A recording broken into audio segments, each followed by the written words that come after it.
कितने पतरा देखिए पंडित जी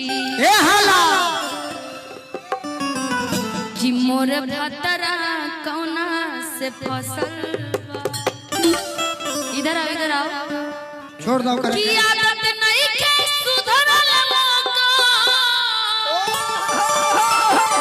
जियो मिल जाए। की आदत नहीं के सुधरल लोका वाह वाह की तो जोड़िए के नौसल बा। ये जनता ही हमारे पंडित जी है, आप ही बताइए सही और गलत का फर्क ना जी। कितने पतरा देखिए पंडित जी